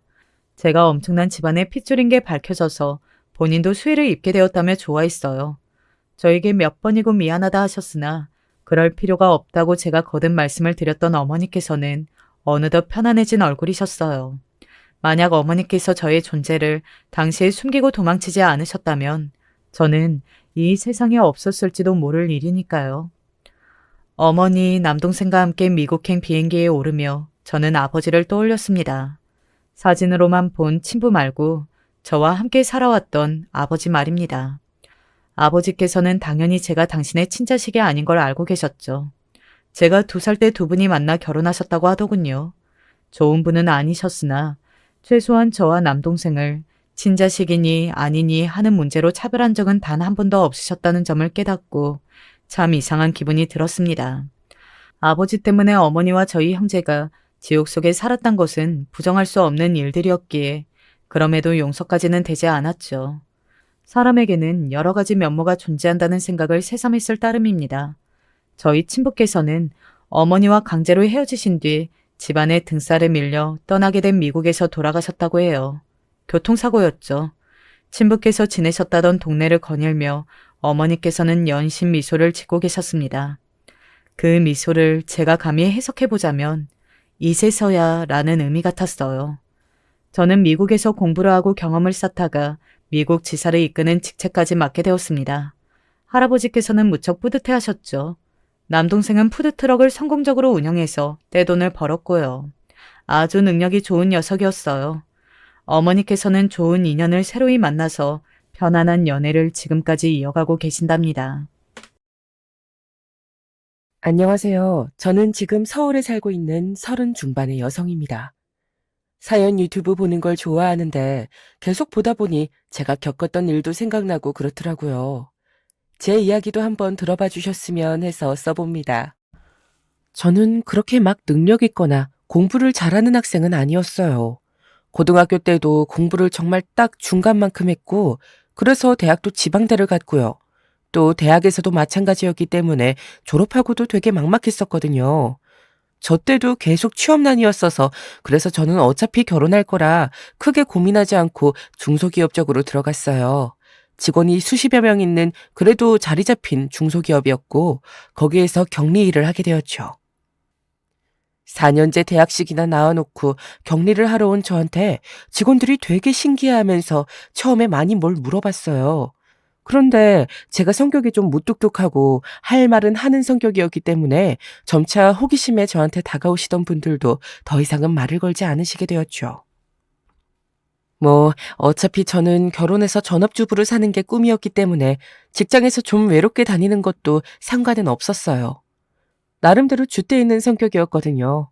부모님이 엄하시고 집이 좀 답답한 가풍이었기 때문에 최대한 빨리 집에서 나오고 싶어서 결혼도 빨리 하고 싶었어요. 하지만 그래도 제 평생을 맡기려면 안정적인 직장을 가진 사람이어야 했고 그런 남자는 요즘 참 인기가 좋은 편이잖아요. 제가 직접 만나보려고 해도 참 쉽지 않았어요. 그러다 보니 자꾸 다른 친구들은 모두들 제대로 된 직장을 잡거나 결혼해서 아기를 가지는데 저만 뒤처지는 것 같고 조바심이 나더라고요. 원래는 누굴 소개받거나 하는 걸 정말 싫어해서 절대 소개받지 않고 일상생활에서 자연스럽게 만나는 걸 추구하는 편이었는데 그러기가 힘들어졌어요. 그때가 제가 20 후반 되었을 때였죠. 사실 그때쯤이면 여자들 대부분 결혼을 이제는 해야 하는데 하면서 조바심이 들 시기잖아요. 저도 당연히 그랬고 그래서 친구들한테 고민을 털어놓았어요. 그랬더니 한 친구가 혹시 자기 남친의 고향 친구를 만나볼 생각이 있냐고 물어보더라고요. 너 남친의 친구? 고향에서 어릴 때부터 같이 자란 친구래. 그렇지 않아도 그 친구가 여자친구 있으면 좋겠다고 소개시켜줄 사람 없냐고 한다는 말을 어제 들었거든. 딱 잘 되다, 야. 그 친구분은 나이랑 직업이 어떻게 되시는데? 내 남친이 나보다 2살 많잖아. 그니까 너보다 2살 많은 거고 직업 공무원이야. 와, 공무원? 그래, 내 남친은 지금까지도 공시보잖아. 그 친구는 이미 공무원 작년에 되었대. 그래서 직장에 적응 좀 하고 나니까 여자친구 구하고 싶은가 봐. 게다가 공무원 되면 부모님들이 그렇게 막 결혼하라고 재촉하신다더라고. 그렇겠지. 와, 딱 좋다. 나도 결혼 빨리 하고 싶은데. 그래? 그럼 내가 남친한테 말해서 그쪽에다가 너 연락처 알려줄게. 그래. 부탁해. 그쪽에는 내가 이렇게 좋아한다는 건 말하지 말고. 당연하지. 여자는 좀 비싸 보여야 하는 거야. 아무렴. 친구는 웃으면서 남친한테 연락을 했어요. 나이는 2살 위, 공무원 된 진 1년. 딱 좋은 조건이었죠. 뭐 다른 건 몰랐지만 일단 만나본 다음에 알아봐도 나쁘진 않았으니까요. 그리고 바로 그 다음 달에 약속이 잡혀서 만나게 되었어요. 나이가 있었으니 주선자는 안 끼고 그냥 우리끼리 연락해서 약속 잡고 만난 자리였죠. 저쪽에서 걸어오는데 남자는 외모가 그리 나쁘지 않더라고요. 무엇보다 체격이 좋은 편이었어요. 얼굴은 뭐 그럭저럭이기는 했지만요. 만나서 인사를 나누고 대화하는데 느낌도 나쁘지 않았어요. 자기가 공무원이란 사실에 굉장히 자부심을 느끼고 있는 사람이었는데 어차피 저도 안정성 높은 남자하고 결혼해서 살고 싶었기 때문에 그런 부분을 나쁘게 보지는 않았어요. 그리고 자기 직업을 싫어하는 사람보다 자부심을 가진 긍정적인 사람 쪽이 훨씬 낫잖아요? 사실 제가 일하는 곳이 좀 일반적이지 않은 직렬이거든요. 공무원이시라는 말만 듣고 직렬이 어디신진 못 들었어요. 어디신가요? 교정직이에요. 교도소에서 근무하는 흔히 말하는 교도관이에요. 어머, 저 교도관은 처음 뵈어요. 그렇죠. 다들 그런 분들이 많아요. 사실 흔한 직렬은 아니니까요. 동사무소나 구청에서 일하는 지방직하고는 좀 다르죠. 그렇구나. 힘드시겠어요. 아무래도 그렇죠. 저희는 일반 공무원들하고는 달리 법정 공휴일에 딱딱 쉬지도 못하고 일도 교대로 해요. 24시간 계속 수감자들 지켜봐야 하니까요. 이게 일반 분들이 생각하는 거랑은 다르게 되게 힘든 일이에요. 사실 자부심 없인 하기 힘든 일이죠. 그렇겠어요. 그래도 지금 휴가를 낸 상태라서 제가 나올 수가 있었는데 평상시에는 나오기도 좀 힘들어요. 아시겠지만 교도소는 좀 교통이 불편한 곳에 많이 있는 데가 교대제니까 시간 맞춰서 딱 외출하기가 힘들거든요. 저는 신기해서 고개를 끄덕였어요. 하긴 생각해보면 교도소는 24시간 365일 수감자를 감시해야 할 테니 당연히 교대제로 근무하겠죠. 게다가 교도소는 지방 산속에 있는 곳도 많을 테니 그래서 그렇게 체격이 좋으셨구나. 전 들어오시는 것 보고 운동선수이신가 했어요. 뭐 그 정도는 아닌데.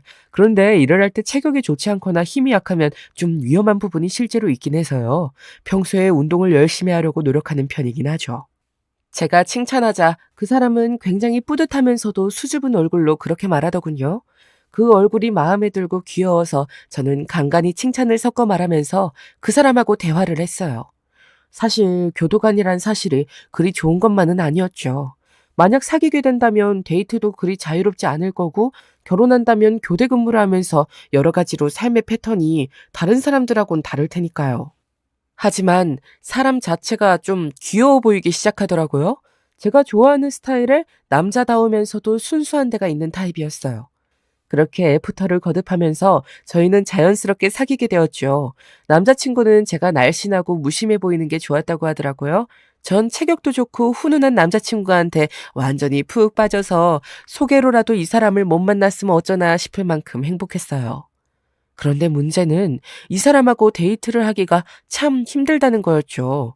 교도소에서 근무를 하니 당연한 거였지만 사실 근무할 때는 아예 핸드폰조차도 가지고 들어가지 못하는 게 규칙이라고 하더라고요. 뭐 수감자들이 워낙 흉흉한 사람들이 많다 보니 항상 긴장한 채로 지켜보아야 하고 기싸움을 해야 해서 무척 피곤하기도 하다고 했어요. 다행히 제가 지금은 서울에 살았지만 그 당시에는 가까운 지방이었기 때문에 차를 타고 1시간 정도만 가면 남자친구가 일하는 곳에 갈 수 있었어요. 남자친구는 집도 당연히 교도소 근방에 잡아두고 있었기 때문에 주로 그 근처에서 데이트를 하곤 했답니다. 사실 너무 깡촌이고 아무것도 없는 동네라서 데이트라고 할 것도 없었어요. 하지만 번화한 곳으로 나가기엔 시간도 아깝고 남자친구도 예쁜 카페나 식당 같은 곳에 별다른 관심이 없어서 그냥 집에서 데이트라곤 했죠. 사실 교도관의 근무 환경이 그리 좋질 않더라고요. 전 공무원 중에서도 그렇게나 힘들게 일하는 직렬이 있을 줄은 몰랐어요. 4교대로 근무한다고 하는데 심지어 운 나쁘게 걸리면 한 달에 하루 쉴 때도 있다더라고요. 그런 때는 제가 아무리 애 같아도 데이트를 할 시간 자체가 나질 않아서 아예 얼굴도 보지 못했어요. 오빠하고 이렇게 데이트하기 힘들어서야 너 남자친구란 생각도 안 들어. 제가 불평을 하니까 남자친구가 그러더라고요. 그래서 사실 교도관끼리 결혼하면 주말 부부가 많아. 아니 사실 주말 부부가 아니라 거의 한 달 부부라고 해야 말이 맞겠다.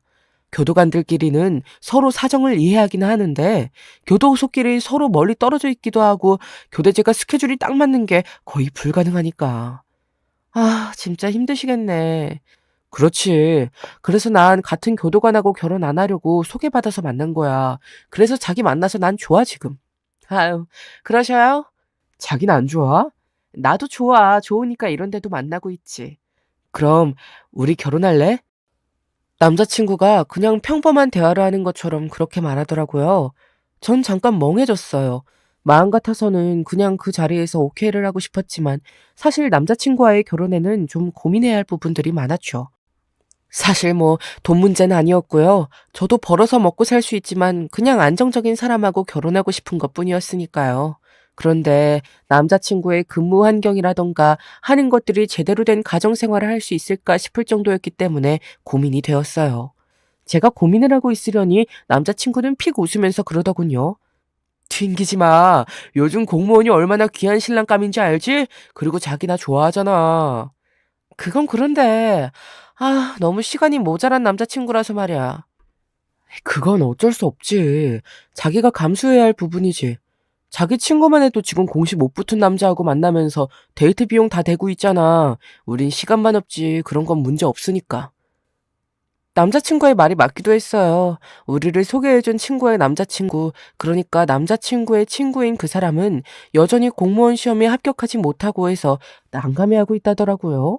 그 사람은 서울지방직으로 시험을 보고 있는데 너무 커트라인이 높다고 힘들다고 한다고 친구가 얼마 전에 저한테 고민 상담을 하기도 했어요.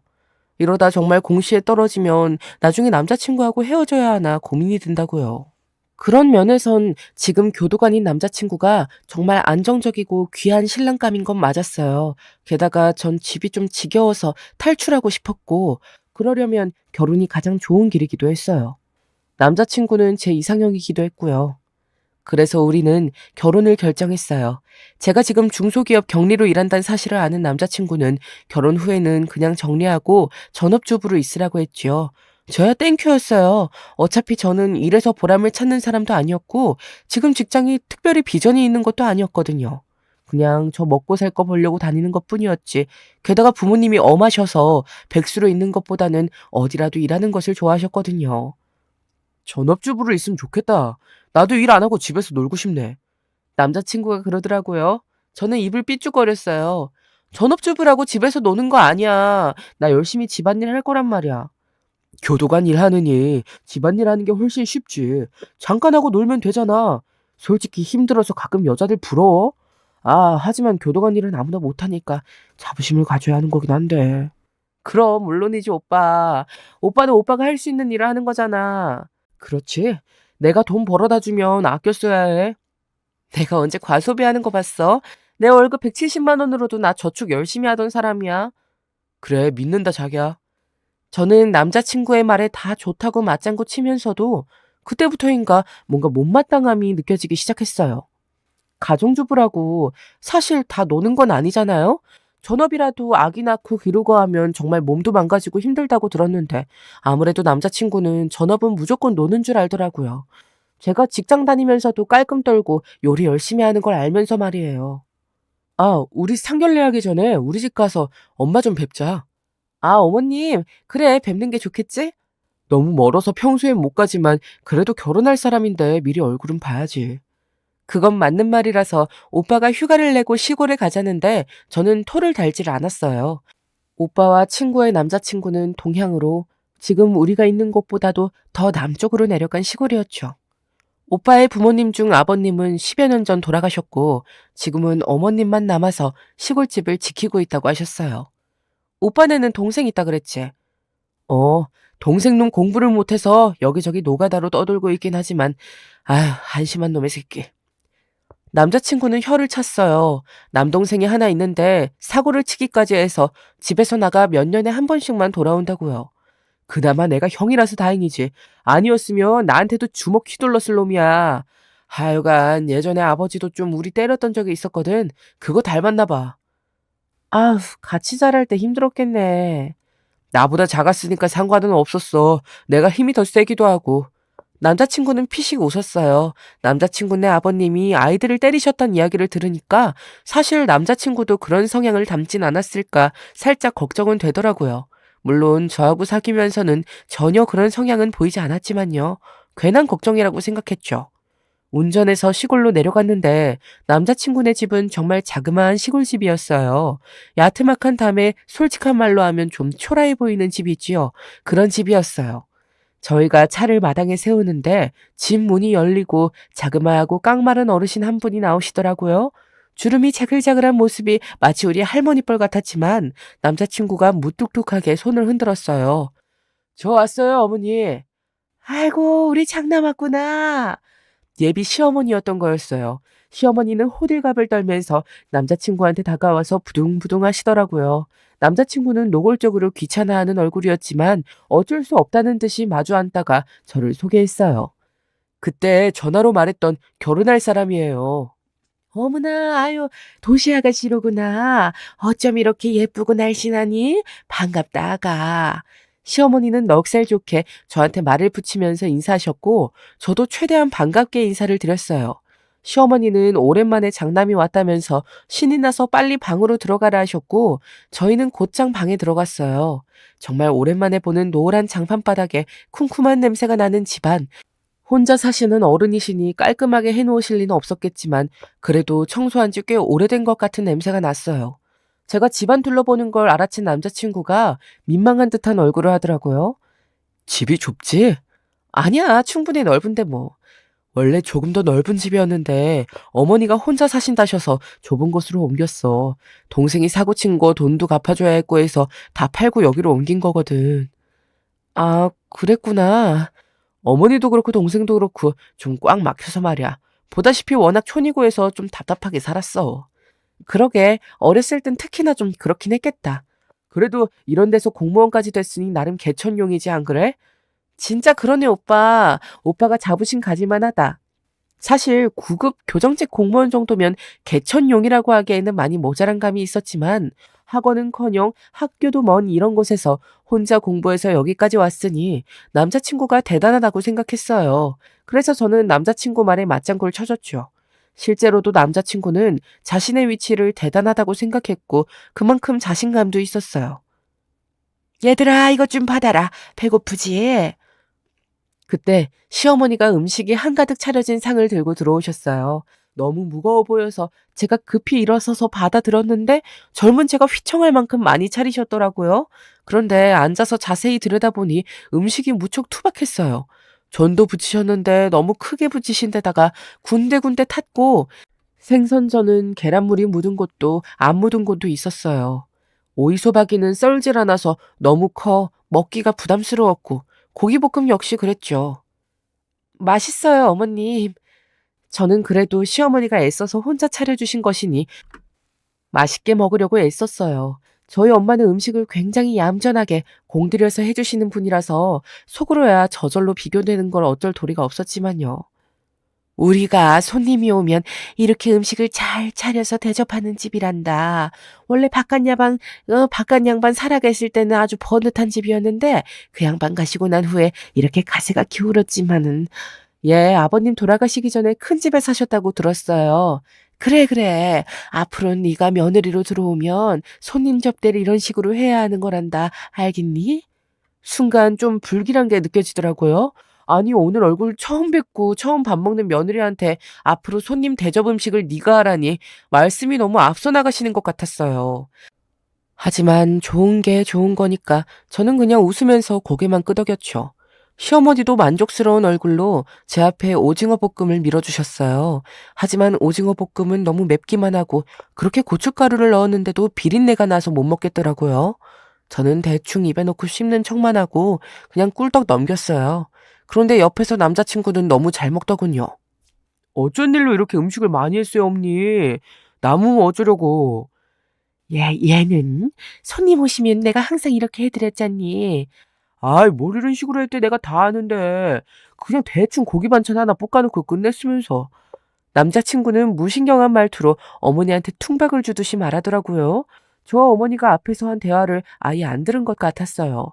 사실 남자친구는 좀 자기중심적인 데가 있어서 같이 앉아서 대화를 해도 자기랑 말을 나누지 않으면 아예 앞에서 나누는 대화를 못 들을 때가 많았거든요. 어머니는 조금 당황한 것 같았지만 제 눈치를 보면서 그냥 얼버무리시더라고요. 아유, 얘가 진짜 큰 손님들 오셨을 때를 지가 못 봐서 그런다. 어디 사느라고 제대로 나와봤어야지. 부엌에는 전혀 안 오고 손님들 뵐 때도 대충 인사만 하고 들어갔으니까. 아, 그랬군요. 한 그릇 더 먹어라. 음식 맛있지?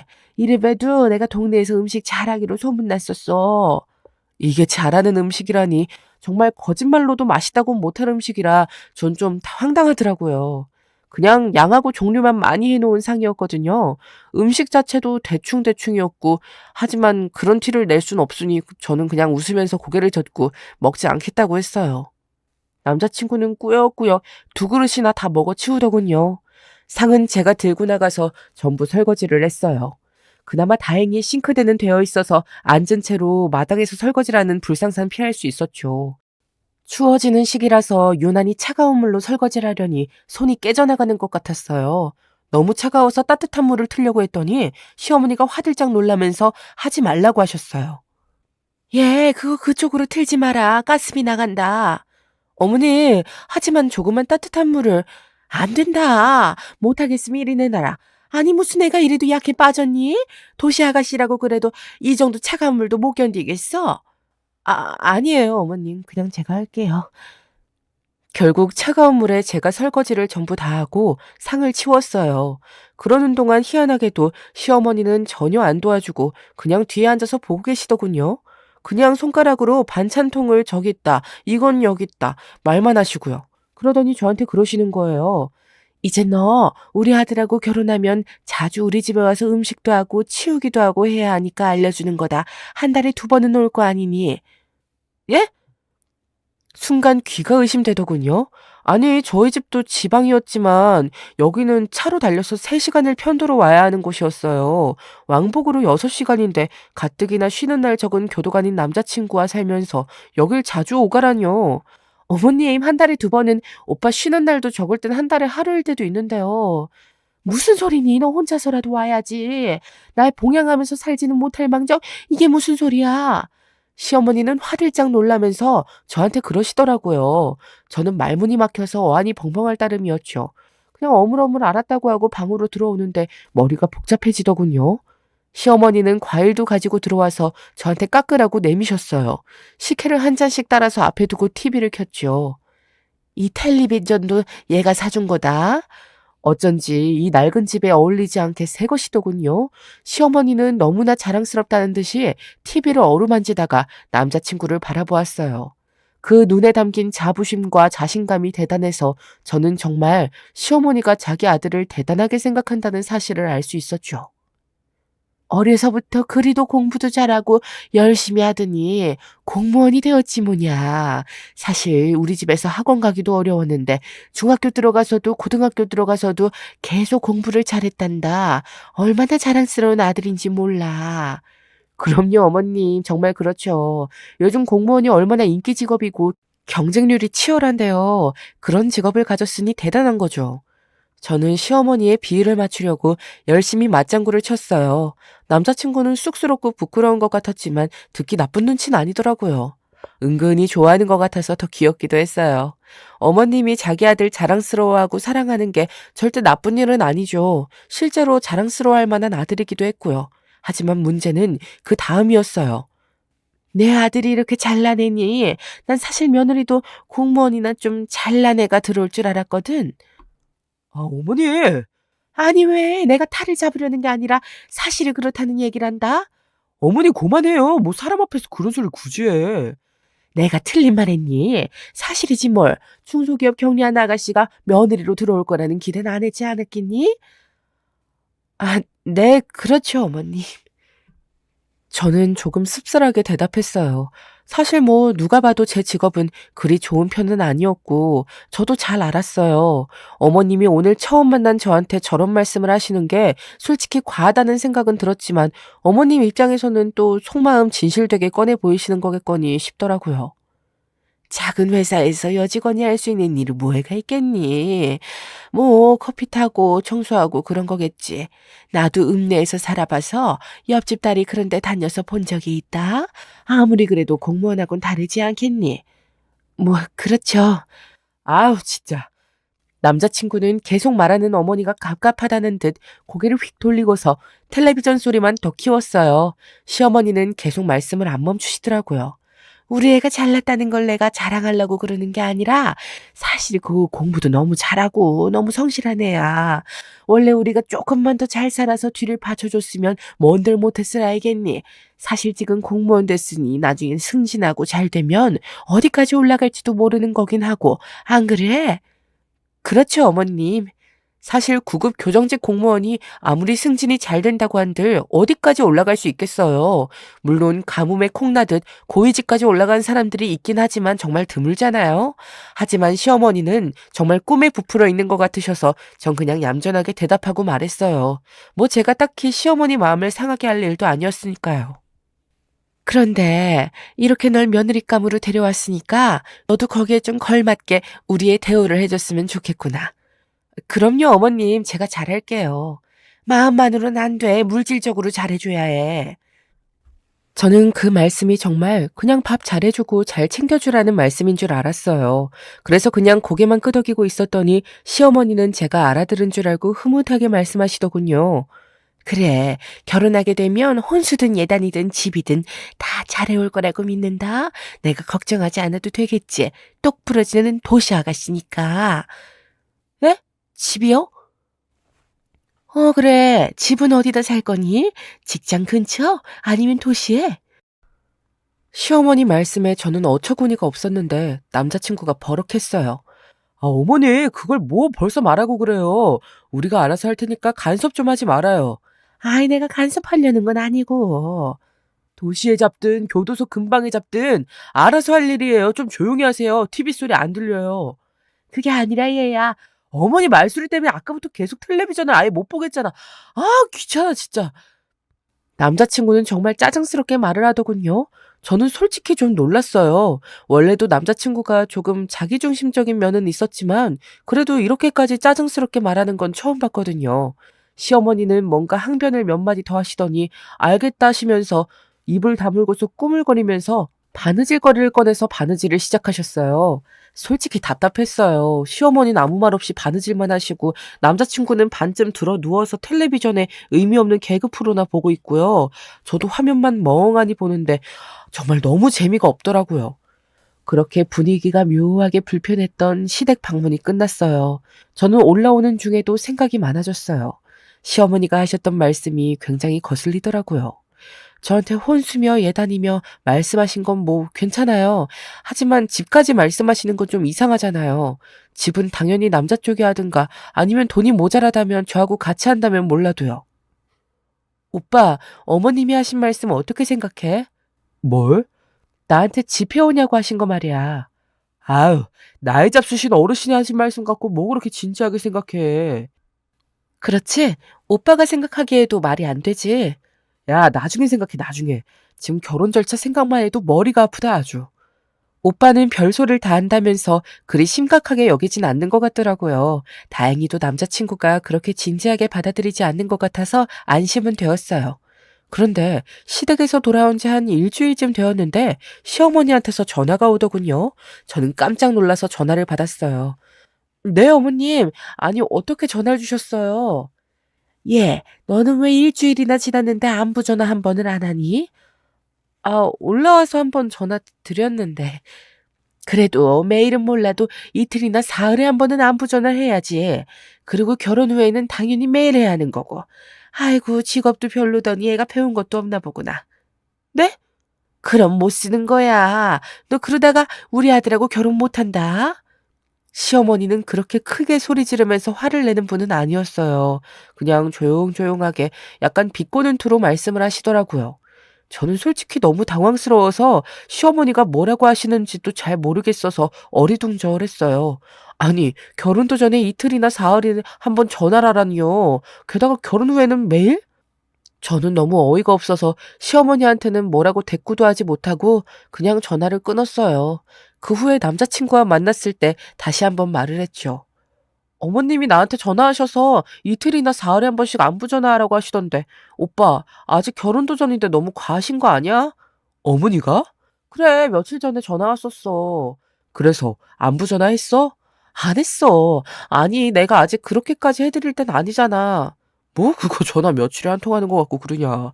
그 정도는 해드려도 되지. 어차피 결혼할 건데 좀 먼저 하면 어떻다고. 그런 게 아니지, 오빠. 그럼 오빠는 우리 집에 전화라도 하든가. 오빠는 아직 우리 엄마 아빠 보러 가지도 않았잖아. 야, 장인어른하고 장모님은 상견례 때 뵈면 되지. 뭘 그렇게 급해. 그런 게 어딨어. 나도 먼저 가서 배웠는데. 거기다 어머님은 멀리 계시지만 우리 집은 바로 차로 1시간만 가면 되는데 뭐가 문제야? 그게 그렇게 중요해? 아, 어차피 상견례 얼마 남지도 않았어. 이 정도 되었으면 오빠가 먼저 가자고 해줘야지. 시댁도 그렇게 멀리 다녀왔는데 우리 집은 코앞인데 가자고 하지도 않고 데려다 준 적도 없으면서. 아, 알았어. 알았으니까 나중에 이야기하자. 남자친구는 귀찮다는 듯이 말하고서 고개를 돌렸어요. 저는 너무 서럽고 서운하더라고요. 제가 남자친구를 정말 사랑하고 정말 좋아해서 사실 저희 둘 중에서 더 좋아하는 건 제 쪽이었는데도 순간 마음이 차가워질 정도로요. 그날은 데이트도 안 하고 그렇게 헤어져서 집에 가서는 전 혼자서 밤새 고민을 했어요. 눈물도 좀 났죠. 제가 그렇게 좋아하는 사람이 아무래도 저희 부모님한텐 관심이 없는 것 같고 저만큼 절 좋아하는 것 같지도 않았으니 말이에요. 그리고 다음 주에 다시 한번 시어머니한테서 전화가 왔어요. 시어머니는 또 저한테 안부 전화 안 했다고 뭐라고 하시더라고요.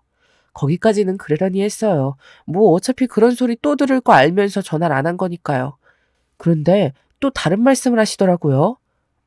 예, 너 그보다 결혼할 건데, 결혼도 곧 할 건데 상견례도 얼마 안 있으면 할 거라며. 혼수하고 예물은 어쩔 거니? 아, 그건 제가 잘 챙겨볼게요, 어머님. 집은 어떡할 거야, 알아봤어? 집이요? 그래, 지난번에 말했잖니. 결혼 전까지는 네가 집을 해와야지 너희가 신혼살림을 잘 안정적으로 시작할 수 있지 않겠어? 어머님, 제가 집을 해갈 수 있을 만큼 돈이 넉넉하지가 않아서요. 저는 큰 마음 먹고 시어머니한테 항변했어요. 그러자 시어머니가 수화기 저 너머에서 잠시 조용하시더라고요. 그러더니 또 화가 나신 듯 비꼬는 말투로 말씀하셨어요. 대체 무슨 생각으로 여태 집 살 돈도 안 모았니? 너 그래가지고 그 커피 타주는 직장 아니면서 저 어떤 사내하고 결혼하려고 그랬어. 어머님, 하지만 그게 요즘 집값도 너무 비싸고 전 월급이 얼마 안 되어서. 그럼 우리 아들더러 지금 집 해오라는 거니? 예, 공무원은 명예가 높은 거지 월급은 높지 않아. 너보다야 많이 받겠다만 네가 이러는 게 아니다. 처지는 결혼이면 네가 그만큼 더 노력을 해야지. 어머님, 하지만 집은 오빠하고 저하고 어떻게든 돈을 같이 마련해서 하는 게 맞을 것 같아요. 그게 무슨 소리니? 요즘 세상에 어디 좋은 직업 가진 남자하고 결혼하는데 남자가 집에다가 돈을 대줘? 요즘 다들 같이 준비해요, 어머님. 반반해서 같이 살림 꾸려가는 사람들이 얼마나 많은데 헛소리 말아라. 그것도 어차피 비슷비슷할 때나 하는 소리지. 어디 커피나 타는 주제에 공무원 남편 얻으면서 집도 안 해주려고 술을 쓰고 있는 거냐? 너 이거 우리 아들도 아는 거야? 어머님, 사실 오빠는 저한테 집에 대한 말은 전혀 안 했어요.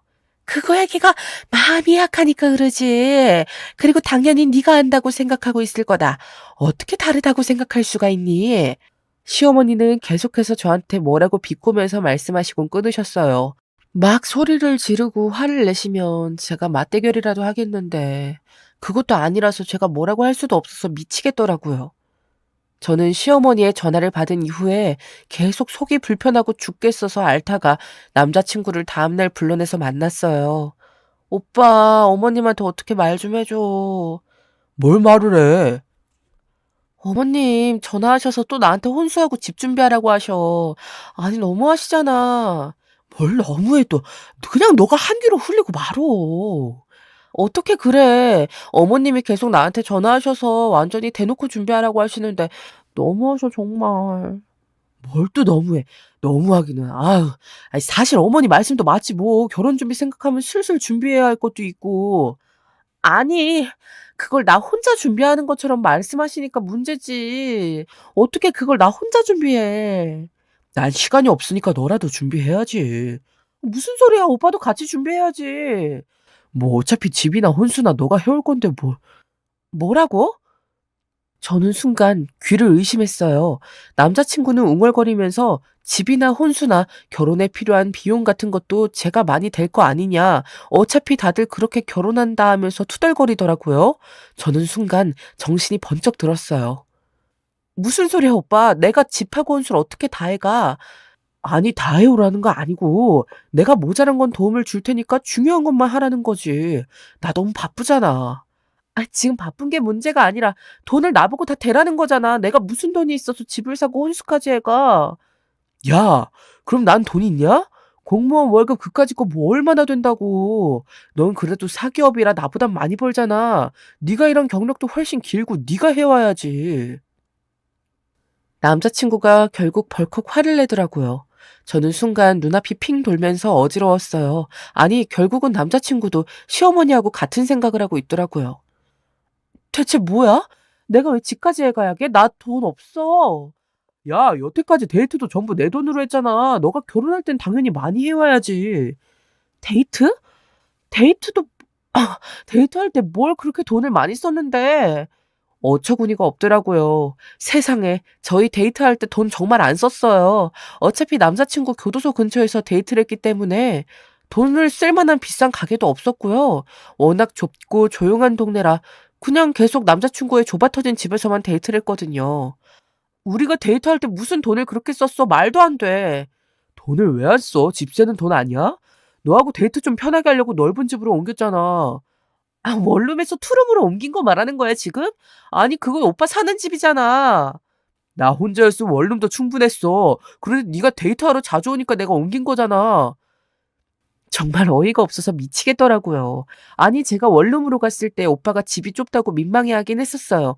그러더니 마침 좋은 집을 발견했다면서 투룸으로 갔고, 거기도 역시 좁았지만 그래도 좋다고 해줬거든요.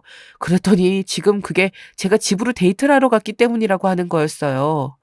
야, 너 그래도 공무원하고 결혼하려면 최소한 작은 집 한 채는 해오는 게 정상이야. 네가 뭐 지금 어린 것도 예쁜 것도 아닌데 어디 가서 어떻게 결혼하려고 그래. 그 정도 돈도 없으면.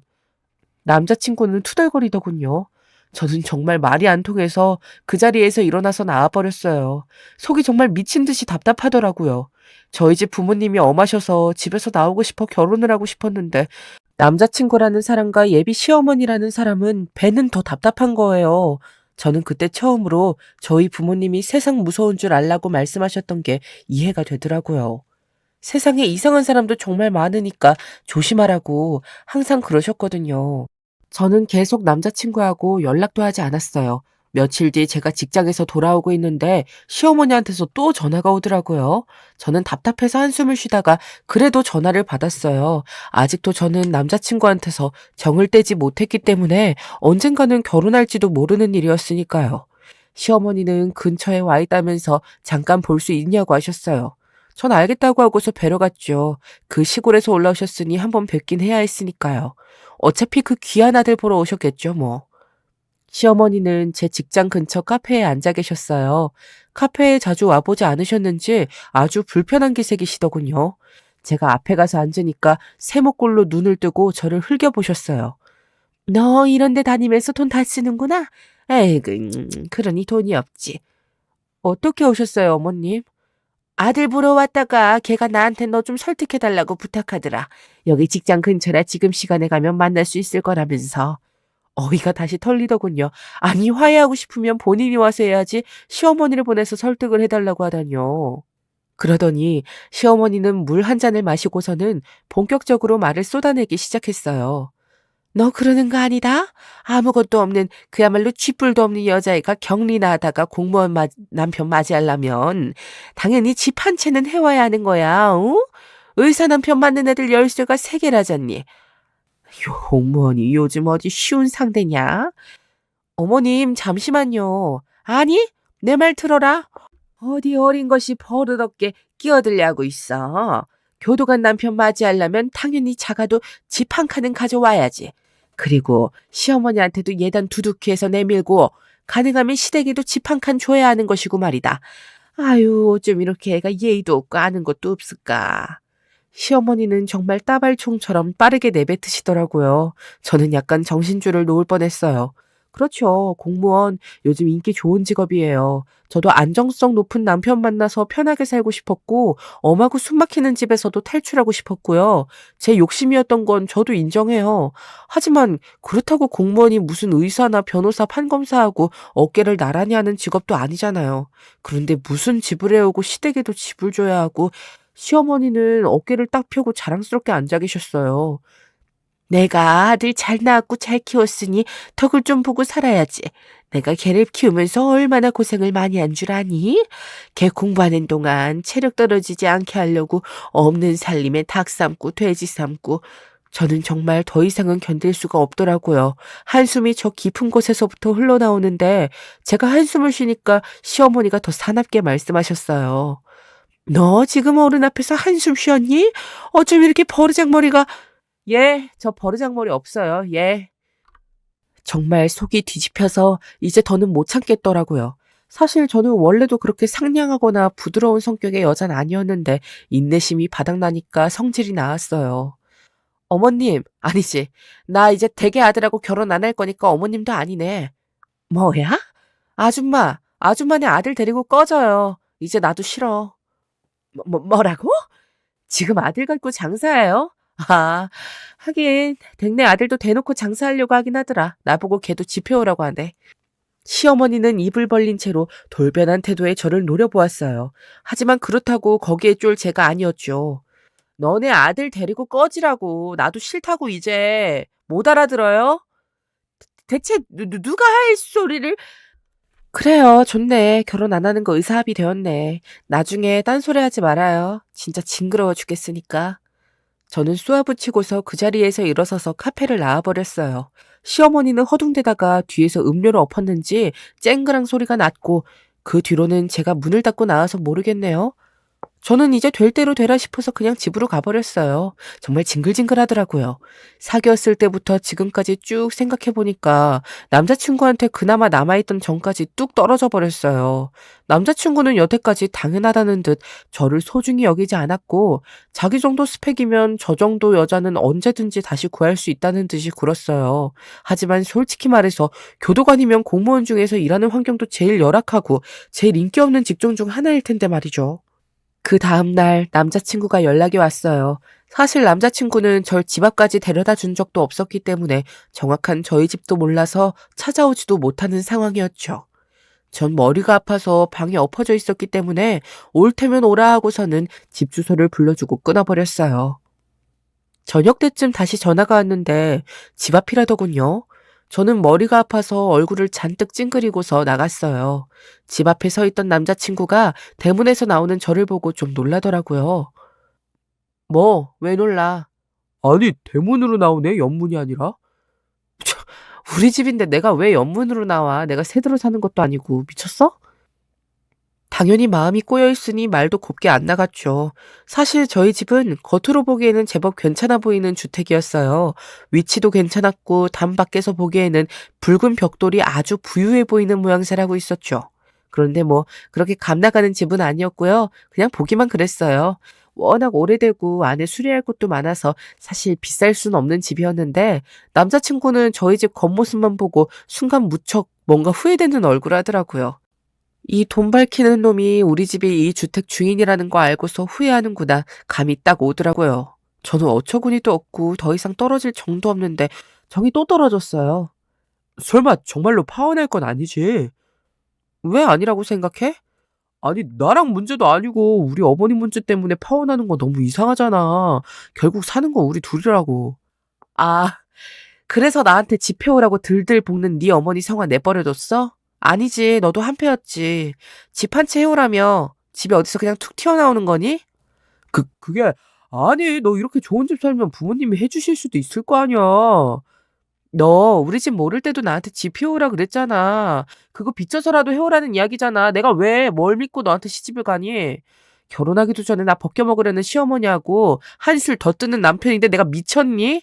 그야말로 중소기업 경리라서 그 정도 머리도 안 돌아갈 것 같아? 아니, 아니, 그게 아니라. 내가 그렇게 생각한 게 아니라, 자기야. 자기 썰에 집어쳐, 야. 그리고 공무원 나부랭이 5급 사무관은 되어야 집 바라는 거야. 너 9급 공무원 중에서도 제일 열악한 교도관이야. 그런 게 뭐? 집을 해와? 너 지금 네 직업으로 장사하니? 아니다. 아들로 장사한 건 너네 어머니지. 야, 잘 전해. 그 장사 나한텐 안 먹히니까 다른 여자 찾아보라고. 자기야, 진짜 오해야, 그건. 동네 나가기만 해도 동사무소에 줄줄이 앉아서 등본 떼주는 게 죄다 9급 공무원이야. 심지어 그 사람들은 교대 근무도 안 하고 교도소처럼 어디 처박혀 있지도 않아. 야, 내가 당장 동사무소에 있는 사람들한테 가서 말만 걸어도 친분 생겨. 어디서 굴러먹다 온 게 교도관이랍시고 집을 해오래. 미쳤어? 제가 한참을 퍼붓자 남자친구는 아예 입도 뻥긋 못한 채 넋이 나가서 서 있더라고요. 그동안 쌓인 게 워낙 많았던지라 저는 정말 숨도 안 쉬고 몇십 분을 퍼부었어요. 그 후 집으로 들어와 창문으로 슬쩍 보니까 남자친구는 멍하니 집 앞에 서 있다가 힘없이 어깨를 늘어뜨리고 사라지더라고요. 그제야 진짜 끝났나 싶어서 저는 한숨 돌렸어요. 하지만 그날 이후부터 남자친구와 시어머니가 번갈아 가면서 저희 집 앞과 회사 근처를 지키더군요. 정말 어처구니가 없었어요. 남자친구는 교대 근무라서 나오질 못할 때가 많았는데 그래서인지 시어머니가 더 자주 보였죠. 그 전날 안 보여서 안심하고 나가려 그러면 시어머니가 근처에 서 있다가 황급히 다가오고 남자친구가 저 멀리서 보고 있다가 어색한 얼굴로 다가오고 미치겠더라고요. 아니, 그때는 이미 남자친구도 시어머니도 아니었는데 말이에요. 그러던 어느 날 시어머니가 저한테 달려와서 붙들더라고요. 저는 이제 진짜 너무 화가 나서 시어머니 얼굴을 똑바로 쳐다봤어요. 예, 내가 잘못했다. 이렇게 좋은 집 아가씨인 줄 모르고 내가 그런 거였단다. 아, 그럼 제가 이런 집 안 살았으면 그렇게 행동하신 게 당연한 거였다 이 말씀이시네요, 지금? 아니, 그런 게 아니라, 그러니까 난 우리 아들하고 급이 맞는 며느리를 원했던 거란다. 지금 보니 넌 딱 맞는 아가씨라서 내가 잘못 봤던 것 같구나. 어이없어, 진짜. 끝까지 시어머니는 뭐가 잘못되었던 건지 모르시더라고요. 아무리 시골에서 혼자 계셔서 세상 물정이 어두우시다지만 이렇게까지 잘못 생각하고 계시면 안 되는 거죠. 어머님, 아니, 아주머니. 제 호칭에 시어머니가 움찔하시더군요. 댁의 아드님이요. 물론 공무원이 대단히 인기 직업인 건 맞지만 집을 공짜로 받을 정도까지는 아니에요. 그건 5급 사무관 얘기고요. 댁의 아드님은 9급 중에서도 교도관이에요. 그게? 그러니까 이제 누구한테 눈먼 장사 하려고 하지 마시고요. 앞으로도 거기 걸릴 여자 없을 테니까요. 저희 집은 9급 정도는 상대를 안 해서요. 저는 겉으로 보기에만 멀쩡한 저희 집을 턱으로 가리켰어요. 그동안은 제가 그냥 만나줬던 거라서요. 이제 저하고 급이 안 맞는 걸 알았으니까 오지 마셨으면 좋겠어요. 창피하니까요. 그 말에 전 시어머니는 얼굴이 새빨개지더라고요. 그제서야 정말 부끄럽고 창피한 것을 깨달았는지 저한테 뭐라 대꾸도 하지 못한 채로 어물거리다가 발길을 돌리시더군요. 다행히도 그 이후로는 남자친구도 시어머니도 주위에서 보이지 않았어요. 속이 시원했지요. 그 후로는 공무원 남잔 그리 탐이 나질 않아서 그냥 제가 다니는 회사에서 제대로 된 일을 맡고 승진을 하는 게 낫겠다는 생각이 들더라고요. 제 이야기는 여기까지입니다. 즐겁게 들으셨기를 바라면서 여기서 마치겠습니다.